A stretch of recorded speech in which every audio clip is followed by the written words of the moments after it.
Assalamualaikum warahmatullahi wabarakatuh.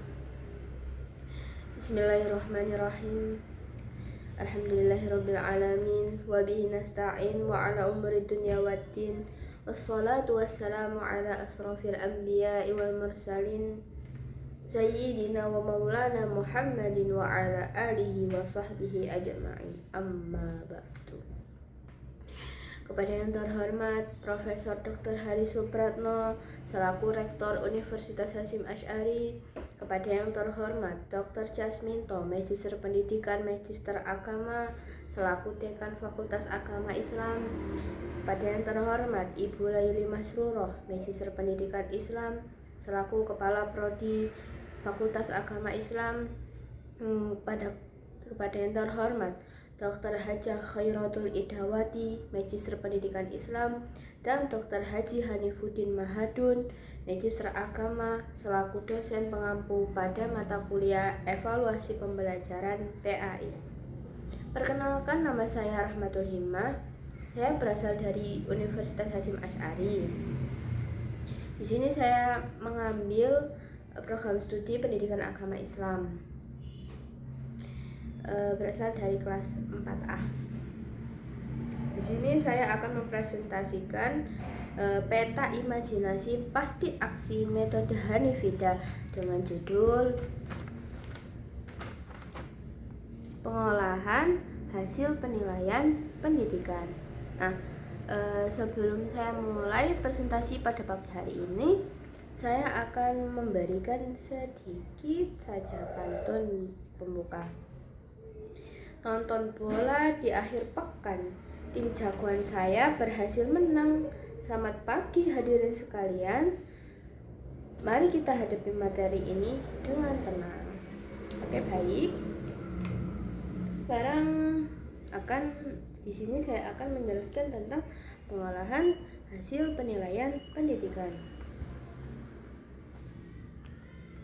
Pengolahan hasil penilaian yaitu proses mengubah data penilaian menjadi informasi yang bermakna. Lalu sekarang maksud dan tujuan. Maksud dan tujuan yang pertama, peningkatan kualitas pembelajaran. Yang kedua, pengambilan keputusan. Yang ketiga, memberikan umpan balik. Yang keempat, memotivasi siswa. Yang kelima, akuntabilitas.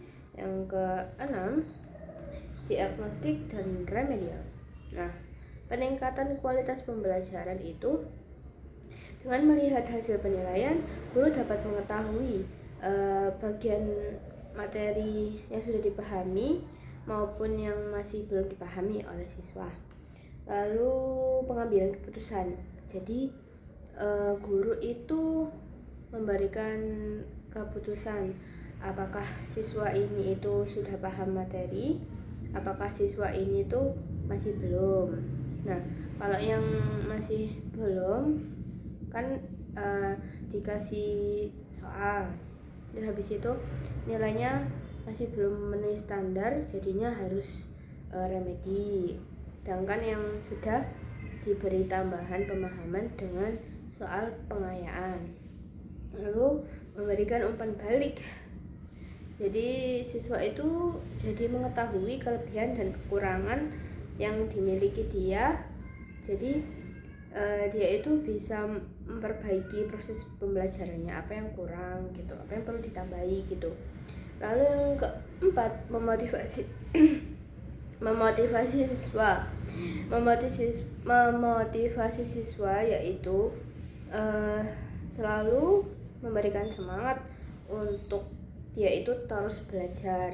Jadi dia itu jadi lebih semangat dan lebih giat lagi untuk terus belajar. Lalu yang kelima, akuntabilitas. Akuntabilitas berarti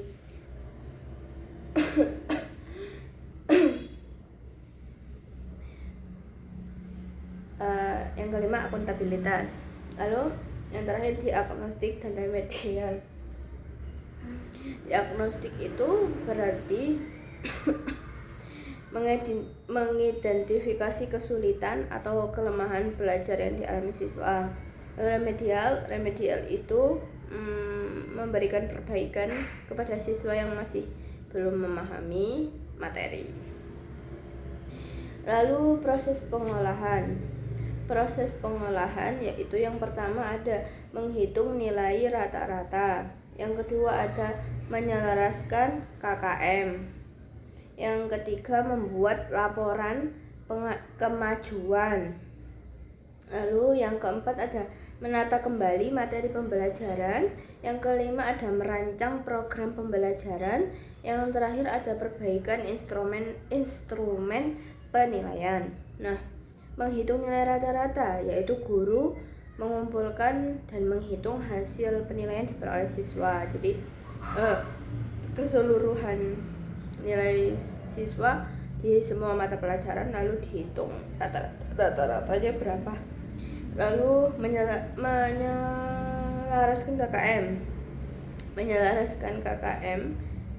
Jadi dianalisis apakah nilai dari siswa tersebut itu sudah memenuhi KKM atau masih di bawah KKM. Lalu membuat laporan kemajuan. Membuat laporan kemajuan berarti menyusun rapot hasil belajar siswa. Lalu menata kembali materi pembelajaran. Lalu merancang program pembelajaran. Yang lalu perbaikan instrumen penilaian.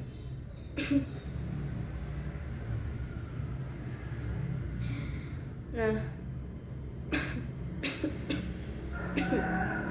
perbaikan instrumen penilaian itu yaitu memperbaiki soal, rubrik atau alat penilaian agar lebih valid, jelas dan sesuai dengan tujuan pembelajaran.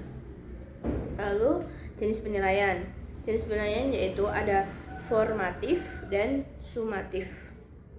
Formatif itu penilaian yang dilakukan selama proses pembelajaran berlangsung.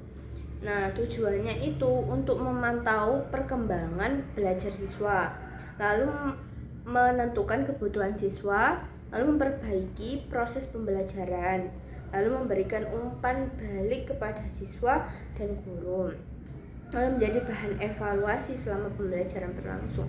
Jadi pada saat pembelajaran berlangsung bisa jadi untuk evaluasi dari guru bisa langsung mengevaluasi.